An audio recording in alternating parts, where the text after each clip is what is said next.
नमस्कार, मैं हूं मनोज मनु। आप देख रहे हैं इंडिया न्यूज पर नया शो बड़ी बात। आधे घंटे के इस शो में हम आपको देश दुनिया की वो तमाम खबरें दिखाते हैं जिन्हें आपके लिए जानना बेहद जरूरी है। बड़ी बात में आज बात करेंगे प्रधानमंत्री मोदी पोलैंड से यूक्रेन आखिर ट्रेन से ही क्यों जा रहे हैं। इसके साथ ही हम बताएंगे चीन ने खतरनाक लेजर हथियार कहां पर तैनात कर दिया है जिससे अमेरिका और भारत की परेशानी बढ़ गई है। वहीं मणिपुर हिंसा में मुख्यमंत्री बीरेन सिंह की संदिग्ध भूमिका पर भी बात करेंगे। इसके साथ ही यूपीआई के नए फीचर पर आपको विस्तार से बताएंगे। तो चलिए शुरू करते हैं बड़ी बात।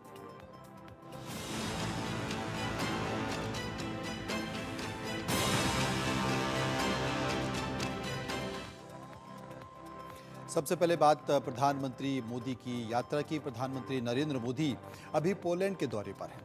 पोलैंड के बाद अब प्रधानमंत्री मोदी 23 अगस्त को सीधे यूक्रेन जाएंगे, मगर यूक्रेन वो प्लेन से नहीं बल्कि ट्रेन से जाएंगे। प्रधानमंत्री नरेंद्र मोदी पोलैंड से यूक्रेन की यात्रा पर एक स्पेशल ट्रेन के जरिए रवाना होंगे। ये ट्रेन कोई आम ट्रेन नहीं, इसे लग्जरी सुविधाओं और वर्ल्ड क्लास सर्विस के लिए जाना जाता है। इस स्पेशल ट्रेन को ट्रेन फोर्स 1 के नाम से भी जानते हैं। दिलचस्प है कि यूक्रेन की राजधानी कीव में 7 घंटे बिताने के लिए प्रधानमंत्री मोदी 20 घंटे तक ट्रेन फोर्स 1 से सफर करेंगे। प्रधानमंत्री मोदी पोलैंड से यूक्रेन की यात्रा ओवरनाइट यात्रा के तौर पर करेंगे। अब सवाल यह है कि आखिर प्रधानमंत्री मोदी ने प्लेन नहीं बल्कि ट्रेन से ही सफर क्यों चुना है। तो इसका सीधा जवाब है रूस यूक्रेन जंग। रूस के साथ युद्ध की वजह से यूक्रेन में एयरपोर्ट बंद है, जैसा कि आप पीछे देख सकते हैं। जो बड़ी बड़ी बातें हैं उनका मैं जिक्र करूंगा कि रूस यूक्रेन जंग की वजह से वो ट्रेन से जा रहे हैं। यूक्रेन की सड़कें खतरनाक होने की वजह से मौजूदा वक्त में ट्रेन से यात्रा ही सुरक्षित मानी जाती है। प्रधानमंत्री मोदी आज यानी कि 22 अगस्त को भारतीय समय के मुताबिक देर शाम को स्पेशल ट्रेन से यूक्रेन की राजधानी कीव के लिए रवाना होंगे। प्रधानमंत्री मोदी करीब 7 घंटे, जी हां 7 घंटे यूक्रेन की राजधानी कीव में बिताएंगे और इस दौरान प्रधानमंत्री मोदी राष्ट्रपति जेलेंस्की से मुलाकात भी करेंगे। इस दौरान उम्मीद की जा रही है कि भारत और यूक्रेन के बीच अहम रक्षा सौदे पर भी समझौता हो सकता है। यूक्रेन जाने वाले ज्यादातर नेता, पत्रकार, राजनयिक रेल फोर्स 1 से ही सफर करते हैं। ये धीमी गति से चलने वाली एक लग्जरी ट्रेन है जो सिर्फ रात में चलती है। ये पोलैंड से 600 किलोमीटर का सफर तय कर कीव पहुंचती है। प्रधानमंत्री मोदी ने पहले भी दुनिया के कई दिग्गज यूक्रेन रूस में जंग में इस ट्रेन से सफर कर चुके हैं। प्रधानमंत्री मोदी से पहले अमेरिकी राष्ट्रपति जो बाइडेन भी इसी ट्रेन फोर्स 1 से सफर कर चुके हैं। साल 2022 में फ्रांस के राष्ट्रपति एमेनुएल मैक्रों, जर्मनी के चांसलर ओलाफ सोल्ज और इटली के तत्कालीन प्रधानमंत्री मारियो ड्रागी ने इस ट्रेन से सफर किया। अब आपको बताते हैं कि जिस ट्रेन से, जी हां, आपको बताते हैं कि जिस ट्रेन से प्रधानमंत्री मोदी पोलैंड से यूक्रेन की राजधानी कीव तक सफर करेंगे, उस ट्रेन फोर्स 1 की खासियत क्या है। ग्राफिक के जरिए आपको बताता हूं कि उस ट्रेन की खासियत क्या है, आप बेहतर तरीके से समझ पाएंगे। जैसा कि आपको स्पष्ट तौर पर दिखा है कि इस ट्रेन फोर्स 1 की खासियत क्या है। तो ट्रेन फोर्स 1 का इंटीरियर बेहद खूबसूरत है। इसके कमरे किसी आलीशान होटल जैसे हैं। रेल फोर्स 1 के कंपार्टमेंट लकड़ी से बने हुए हैं। अहम बैठकों के लिए बड़ी कॉन्फ्रेंस टेबल का भी इंतजाम है। इसके अलावा आलीशान सोफा और टीवी भी लगा हुआ है। इसके अलावा ट्रेन फोर्स 1 की निगरानी प्रणाली बेहद उन्नत किस्म की है। संचार नेटवर्क भी काफी सुरक्षित है और इस ट्रेन के साथ सुरक्षा कर्मियों की एक समर्पित टीम भी हमेशा इस ट्रेन के साथ मौजूद होती है। जंग में ट्रेन के सफर को आसान बनाने के लिए रेल फोर्स 1 में इलेक्ट्रिक इंजन की जगह डीजल का इंजन भी लगा हुआ है। दरअसल रूस रेल लाइन के साथ साथ यूक्रेन के इलेक्ट्रिक ग्रिड पर भी हमला करता है। ऐसे में अगर ट्रेन में इलेक्ट्रिक ग्रिड लगा होता है तो वो ठप पड़ जाता है, जबकि डीजल इंजन पर इसका कोई असर नहीं होता है, जो कि आप अपनी तस्वीरों में देख रहे हैं। और ट्रेन कैसी है वो भी आपने देखा पीछे, खूबसूरत ट्रेन। आगे बढ़ते हैं, बात यूक्रेन की ही करते हैं। यूक्रेन रवाना होने से पहले प्रधानमंत्री नरेंद्र मोदी, जी हां, प्रधानमंत्री नरेंद्र मोदी की पोलैंड के प्रधानमंत्री डोनाल्ड टस्क से द्विपक्षीय बातचीत हुई है। प्रधानमंत्री मोदी ने कहा है कि जनवरी 2025 में पोलैंड यूरोपियन यूनियन की अध्यक्षता संभालेगा। मुझे विश्वास है कि आपके सहयोग से भारत और ईयू के संबंधों को बल मिलेगा। जनवरी 2025 में पोलैंड यूरोपियन यूनियन की अध्यक्षता संभालेगा। मुझे विश्वास है कि आपके सहयोग से भारत और ईयू के संबंधों को बल मिलेगा। फ्रेंड, यूक्रेन और पश्चिम एशिया में चल रहे संघर्ष हम सभी के लिए गहरी चिंता का विषय है। भारत का यह दृढ़ विश्वास है कि किसी भी समस्या का समाधान रणभूमि में नहीं हो सकता। किसी भी संकट में मासूम लोगों की जान की हानि पूरी मानवता के लिए सबसे बड़ी चुनौती बन गई है।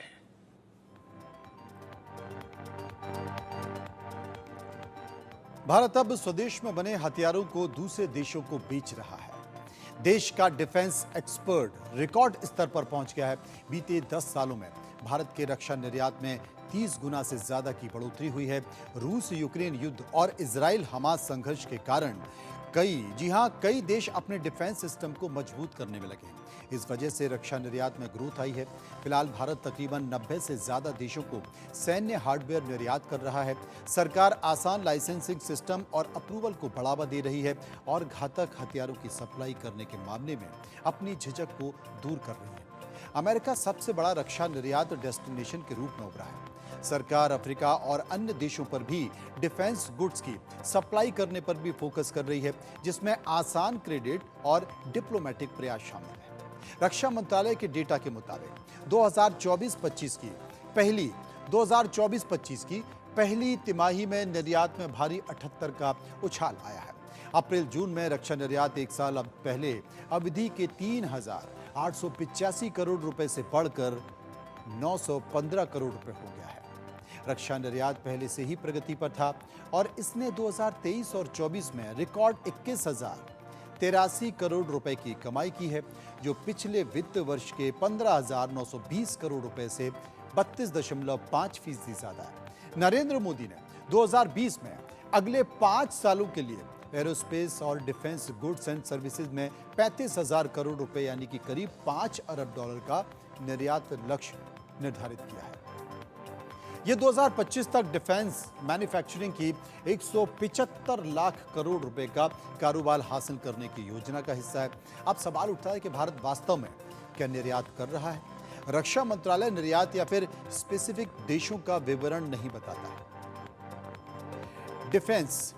डिफेंस सूत्रों के मुताबिक भारत का रक्षा निर्यात व्यापक है। सरकारी और प्राइवेट सेक्टर की कंपनियों की ओर से किए जाने वाले रक्षा निर्यात में गोला बारूद, छोटे हथियार जिसमें स्नाइपर राइफल और स्पेशलाइज्ड साइड सिस्टम शामिल है।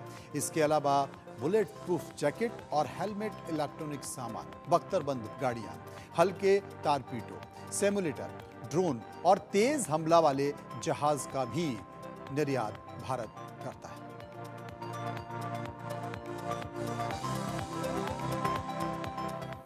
सीमा सुरक्षा की बड़ी बात। सीमा सुरक्षा बल यानी कि बीएसएफ के नवनियुक्त महानिदेशक और आईपीएस अधिकारी दलजीत सिंह चौधरी 2 दिनों के दौरे पर जम्मू कश्मीर के दौरे पर जम्मू फ्रंटियर पर उन्होंने अधिकारियों के साथ समीक्षा बैठक की।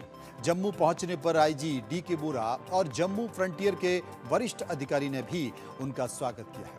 आईजी बीएसएफ ने डीजी बीएसएफ को मौजूदा हालत के बारे में जानकारी दी। डीजी बीएसएफ ने बीओपी यानी कि बॉर्डर आउटपोस्ट का भी दौरा किया और सामा, कठुआ सेक्टर और सुंदरबनी सेक्टर में हालत का जायजा लिया। उन्होंने सीमा प्रबंधन पहलुओं पर बीएसएफ सेक्टर कमांडर और बटालियन कमांडर के साथ विस्तार से बातचीत की है। डीजी ने फ्रंटियर मुख्यालय में सैनिक सम्मेलन को संबोधित किया और सीमा कर्तव्यों के प्रति उनके समर्पण के लिए सैनिकों की प्रशंसा की। उनके राष्ट्र विरोधी गतिविधियों को रोकने के लिए प्रभावी सीमा वर्चस्व बनाए रखने के निर्देश भी दिए। आपको पता है कि हाल के दिनों में क्योंकि जम्मू कश्मीर में विधानसभा चुनाव शुरू हो रहे हैं, उनकी तारीखों की घोषणा हो चुकी है, लेकिन पड़ोस के देश पाकिस्तान नहीं चाहता है कि भारत में या जम्मू कश्मीर में चुनाव शांतिपूर्ण तरीके से हों। इसलिए लगातार वो कोई ना कोई ऐसे प्रयास करता रहता है जिससे वहां पर शांति व्यवस्था बिगड़े। और इसी कड़ी में पाकिस्तान से कई सारे घुसपैठियों को जम्मू कश्मीर भेजा गया है, लेकिन सेना के चौकस जवान उनको एक एक कर नेस्त नाबूद कर रहे हैं। चुनौतियां बड़ी हैं, लेकिन इस बीच डीजी बीएसएफ अगर वहां पहुंचे हैं तो हालत का जायजा ले लें और कैसे व्यवस्था को चुस्त दुरुस्त किया जा सके उसके लिए आगे बढ़ते हैं। बात करते हैं चीन और पाकिस्तान के बॉर्डर की। चीन और पाकिस्तान के लगते बॉर्डर पर भारत जैसे गुप्त हथियार को तैनाती कर रहा है, जिसमें भारत के खिलाफ आंख उठाकर देखने वाले देशों को करारा जवाब दिया जाएगा। इसके लिए हिंदुस्तान टॉप सीक्रेट मिशन यानी कि में लगा हुआ है। दरअसल मॉडर्न वॉरफेयर में लगातार बदलाव हो रहा है। वॉर में अब ड्रोन, आर्टिफिशियल इंटेलिजेंस की एंट्री हो चुकी है। लेजर हथियार का इस्तेमाल किया जा रहा है। हमारे सहयोगी शुभ राणा ने डिफेंस एक्सपर्ट मेजर जनरल पीके सहगल से खास बात की है। चीन ने तैनात कर दिया है लेजर हथियार, जिससे भारत और अमेरिका की टेंशन लिहाजा बढ़ती हुई नजर आ रही है। इस पर हमारे साथ बातचीत करने के लिए हमारे साथ डिफेंस एक्सपर्ट पीके सहगल जी मौजूद हैं। सर, ये जो टाइप 071 एम्फीबियन असॉल्ट शिप है, इस पे ये जो सर लेजर हथियार लगाया है, पहली बात सर इसका सिग्निफिकेंस क्या है, इसकी जरूरत क्या है, और सर ये हमारे लिए कैसे महत्वपूर्ण है? पहली बात मैं साफ तौर पे बताना चाहता हूँ, ना तो हिंदुस्तान की चिंता बड़ी है और टेंशन बड़ी है, ना ही अमेरिका की। इस माफी के हथियार जो है दुनिया के अनेकों देशों के पास हैं। अमेरिका के पास है, रशिया के पास है, चाइना के पास है, इसराइल के पास है, फ्रांस के पास है, जर्मनी के पास है, यूके के पास है। और जहाँ तक हिंदुस्तान का ताल्लुक है, हिंदुस्तान भी पिछले 20 साल से एक टॉप सीक्रेट हथियार के में लगा हुआ है जो इसी के ऊपर बेस्ड है, जिसका नाम है काली। और इसके ऊपर वर्णन कई बार टीवी पर हो चुका है। इसके कई टेस्ट हो चुके हैं, लेकिन हमने इसको किसी शिप के ऊपर तैनात नहीं किया। अभी क्वेश्चन है कि चाइना के थ्रेट को देखते हुए जल्दी से जल्दी इसको तैनात किया जाएगा। हम लैंड बेस्ड सिस्टम भी बना रहे हैं, एयरक्राफ्ट बेस्ड सिस्टम भी बना रहे हैं और शिप बेस्ड सिस्टम भी बना रहे हैं। और हम जानते हैं कि जो मॉडर्न वॉरफेयर है, बहुत बड़े पैमाने पर उसमें तब्दीलियाँ आ रही हैं। आर्टिफिशियल इंटेलिजेंस आ रहा है, रोबोटिक्स आ रहे हैं, ड्रोन्स वगैरह आ रहे हैं, स्वॉर्म ड्रोन्स आ रहे हैं। जो हिंदुस्तान के DRDO ने लेज़र के माध्यम से ही एंटी ड्रोन कैपेबिलिटी जो देश को दी है, लेज़र का ही इस्तेमाल किया जा रहा है। तो ये जो लेज़र वाला हथियार है, ये किसी भी प्रकार के हवाई जहाज़ को, किसी भी प्रकार के मिसाइल को, किसी भी प्रकार के रॉकेट को बड़ी आसानी से डिटेक्ट कर सकता है, ट्रैक कर सकता है, उसको न्यूट्रलाइज कर सकता है। इससे चाइना को फॉर द टाइम बिंग सब एडवांटेज है टिल सच टाइम हम इसी माफी का हथियार कायम ना करें। लेकिन जैसे कि मैंने कहा कि हम जल्द ही इसको कायम कर लेंगे, क्योंकि 1985 से तकरीबन हो गए 40 साल से हम ये टॉप सीक्रेट प्रोजेक्ट कर रहे हैं। एक समय था जब हिंदुस्तान दुनिया में सबसे आगे था ये इस माफी के वेपन सिस्टम पर, लेकिन जब UPA की सरकार आई तो हमने अपना सारा जो फ़ायदा था ये खो दिया, क्योंकि इसके ऊपर सारी रिसर्च वगैरह बंद कर दी गई। उसके बावजूद आज हिंदुस्तान काफ़ी से ज़्यादा करीब है इस माफी के हथियारों को डिप्लॉय करने के लिए, क्योंकि ये हथियार जो है, लेज़र जो है, लाइट की स्पीड पे काम करता है। इससे जितने भी कोई फास्ट मूविंग मिसाइल्स वगैरह हैं या फास्ट मूविंग जहाज़ वगैरह है, उनको बड़ी आसानी से डिटेक्ट करके बर्बाद कर सकता है।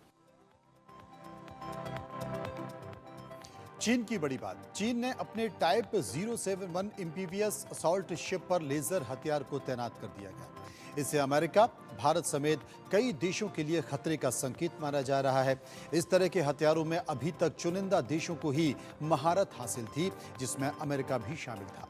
कुछ महीने पहले जापान ने भी लेजर हथियारों का सफल टेस्ट किया, लेकिन अब ये जो स्थिति बन रही है, उस स्थिति में इसे अपने किसी युद्धपोत या फिर जमीनी प्लेटफॉर्म पर स्थापित नहीं कर पाया है। लेजर हथियारों की डिमांड आज के समय में काफ़ी ज़्यादा हो गई है। खासकर लाल सागर में हूतियों के ड्रोन हमले के बाद इन सस्ते ड्रोन को मार गिराने में ये लेजर हथियार बेहद कारगर होते हैं। आइए इस मसले पर डिफेंस एक्सपर्ट ब्रिगेडियर शरदेंदु ने क्या कहा, सुनते हैं।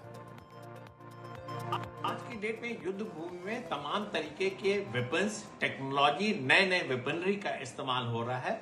लेजर वेपन भी उसमें एक कड़ी है। रिसेंटली चाइना ने अपने एम्फीबियस असॉल्ट शिप में लेजर डेजिग्नेटेड वेपन को माउंट किया है। इसमें हाई एनर्जी बीम को टारगेट पे डेजिग्नेट किया जाता है। टारगेट इसको एब्जॉर्ब करने की स्थिति में नहीं होता है, लिहाजा वो डिस्ट्रॉय हो जाता है। बेसिकली इसका जो इस्तेमाल होता है शिप के अगेंस्ट, एरियल प्लेटफॉर्म के अगेंस्ट, मिसाइल के अगेंस्ट, इस तरीके के टारगेट पे किया जाता है, जिससे उसके सेंसर को पूरी तरीके से वो बर्बाद कर देता है और अल्टीमेटली वो डिस्ट्रॉय हो जाते हैं। इसमें कई तरीके के हाई एनर्जी जो लेजर बीम है उसका इस्तेमाल होता है, जिसमें 30 किलोवाट और 60 किलोवाट है, और इसके मुख्यतः जो टारगेट हैं basically anti drone, radar system, sensor system, इन सबको डिस्ट्रॉय करने के लिए किया जाता है। और बात करते हैं अगली खबर की। भारत का पहला हाइब्रिड रॉकेट 24 अगस्त को मोबाइल लॉन्च पैड से लॉन्च हो जाएगा। 3 क्यूब उपग्रह और 50 पिको उपग्रहों को ले जाने वाले इस रॉकेट का प्रक्षेपण शनिवार को ईसीआर पर चेंगलपेट के थिरुबिंडईधई तटीय गांव में होगा और यह हाइब्रिड रॉकेट भारत की स्पेस रिसर्च यात्रा में बड़ी कामयाबी होगी। एरोस्पेस टेक्नोलॉजी में नई ऊंचाइयों को लांघते हुए तमिलनाडु की एक उभरती Aerotech company space zone India ने मीडिया के सामने मिशन रूमी 2024 का अनावरण किया, जो भारतीय एरोस्पेस उद्योग में अपनी तरह का पहला मील का पत्थर है। इस मिशन के माध्यम से कंपनी मोबाइल लॉन्च पैड पर भारत का पहला ऐसा हाइब्रिड रॉकेट लॉन्च करने जा रहा है, जिसे दोबारा इस्तेमाल किया जा सकेगा। इस रॉकेट के इंजन में तरल ऑक्सीडाइजर और ठोस ईंधन का उपयोग किया जाता है। इसकी बॉडी कार्बन फाइबर एयरफ्रेम से बनी गई है। रूमी 1 रॉकेट 3 क्यूब उपग्रहों को ले जाने के लिए तैयार है, जिन्हें ब्रह्मांड की विकिरण तीव्रता, यूवी विकिरण तीव्रता और वायु गुणवत्ता सहित कई डेटा की निगरानी और संग्रह करने के लिए डिजाइन किया गया है।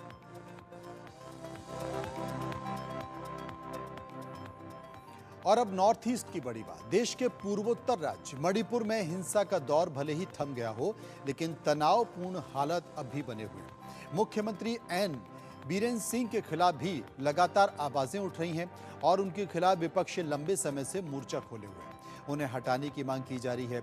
इस बीच बीजेपी के ही 7 विधायकों ने मुख्यमंत्री बीरेन सिंह के खिलाफ जांच के लिए आयोग गठित करने की मांग की है। कुल 10 कुकी विधायकों ने जांच की मांग की है, जिनमें से 7 सत्ताधारी दल बीजेपी के हैं।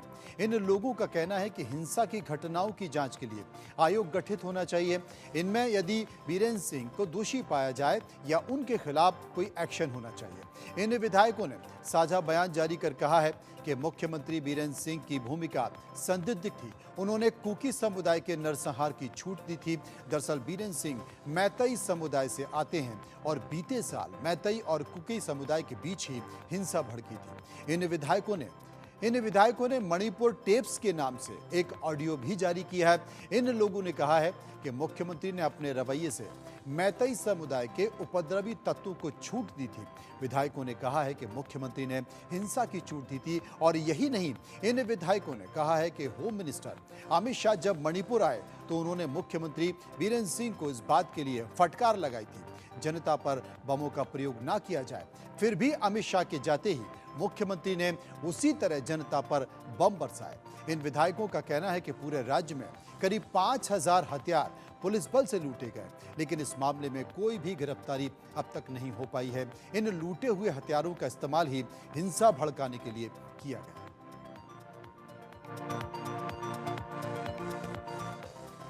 एनसीपीआई यानी कि national payment corporation of India एक नया फीचर यूपीआई सर्किल लेकर आया है, जिसका ऐलान आरबीआई की ओर से हाल के दिनों में किया गया।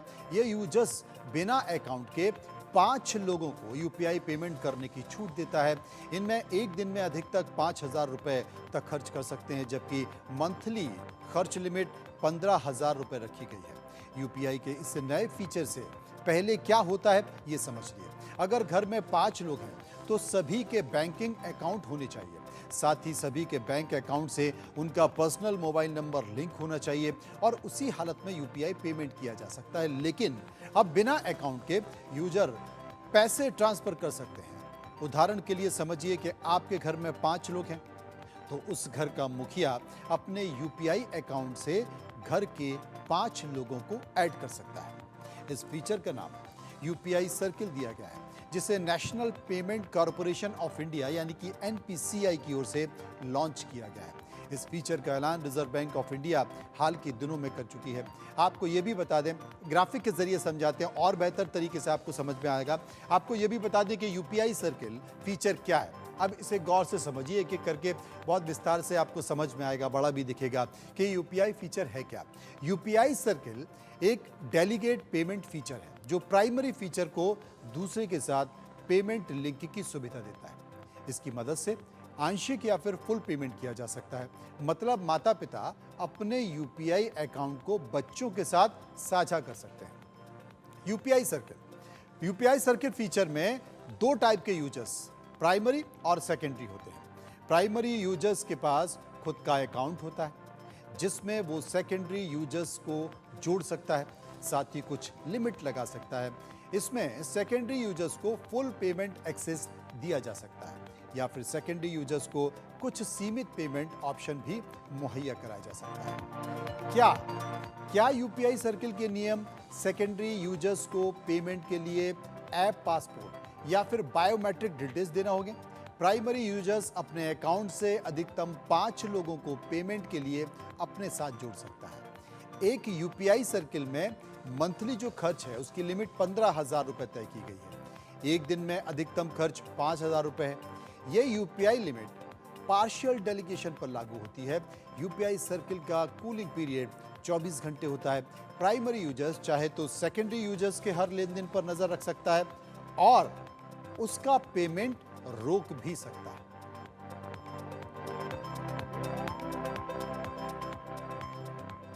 चलिए बात कर लेते हैं पाकिस्तान की बड़ी बात। पाकिस्तान बीते साल से अपने इतिहास के सबसे बड़े आर्थिक संकट से जूझ रहा है और अंतर्राष्ट्रीय मुद्रा कोष यानी कि आईएमएफ से लेकर मित्र देशों तक से मदद मिलने के बावजूद हालत उसके जस के तस बने हुए।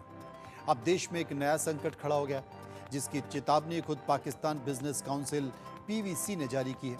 पीबीसी की ओर से यह आगाह किया गया है कि नई समस्या के चलते कई मल्टीनेशनल कंपनियां अब पाकिस्तान से अपने बैंक ऑफिस बंद करके दूसरे देशों में ठिकाना तलाश रही है। पाकिस्तानी मीडिया डॉन की रिपोर्ट के मुताबिक देश से कई बड़ी और दिग्गज कंपनियां अपने बैंक ऑफिस दूसरे देशों में ट्रांसफर करने का प्लान बना रही हैं और कई कंपनियों ने तो हाल ही में ऐसा किया भी है।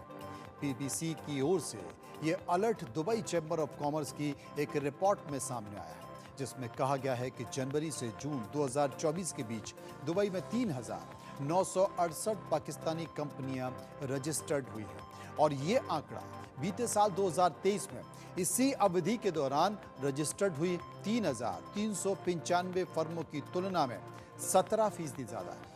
रिपोर्ट में इन आंकड़ों का हवाला देते हुए कहा गया है कि दुबई में पहुंच रहे पाकिस्तानी बिजनेस के आंकड़े ये उछाल ऐसे देश से बढ़ते पलायन को दर्शाने वाले हैं जो पहले से ही बड़ा आर्थिक संकट में गुजर रहा है और जहां पर रिकॉर्ड बेरोजगारी और सुस्त ग्रोथ डेवलपमेंट है। महंगाई से लेकर तमाम कारणों के चलते कंपनियों की नहीं लाखों लोगों पर भी कथित तौर पर विदेशों में अपने लिए अवसर तलाश रहे हैं। पाकिस्तानी बिजनेस काउंसिल ने ये चेतावनी जारी करने के साथ अपने बयान में मल्टीनेशनल कंपनियों के देश छोड़ने का बड़ा और नया कारण भी बताया है। पीबीसी की ओर से ये कहा गया है कि कथित तौर पर फायरवॉल लगाए जाने से पहले पूरे देश में इंटरनेट सर्विस में बड़े पैमाने पर रुकावटें आ रही हैं जिससे ये स्थिति पैदा हो रही है। डॉन की रिपोर्ट के मुताबिक पाकिस्तान के टेक सेक्टर ने ही हाल ही में इंटरनेट क्राइसिस पर गंभीर चिंता व्यक्त की है। पाकिस्तान टेक सेक्टर की ओर से किए गए अलर्ट में यह कहा गया है कि इंटरनेट सेवाओं में आने वाली इन रुकावटों में पाकिस्तान को $300 मिलियन तक का नुकसान हो सकता है। पीबीसी ने इस मुद्दे को उठाते हुए संबंधित अधिकारियों से उचित कदम उठाने की मांग की है ताकि रोजगार और निर्यात दोनों पर प्रभाव कम हो सके। काउंसिल की ओर से यह कहा गया है कि घरेलू अर्थव्यवस्था के लिए हाई स्पीड इंटरनेट कनेक्टिविटी भी बेहद अहम है।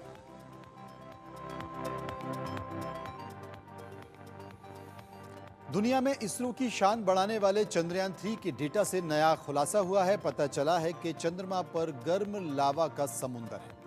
पूरे चंद्रमा पर पिघले हुए गर्म पत्थरों का महासागर था, यानी कि चंद्रमा के अंदर और बाहर लावा ही लावा है। चंद्रमा के बनने के बाद काफी साल तक चांद गर्म लावा से कवर था। ये कई तरह के केमिकल की जांच के बाद पता चला है।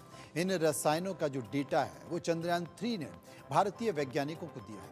चंद्रयान 3 से जुड़े वैज्ञानिकों के मुताबिक चंद्रयान 3 में लगे यंत्र ने दक्षिणी ध्रुव और अन्य मून मिशन से मिले डेटा का एनालिसिस किया है, जिसके बाद इसका खुलासा हुआ है।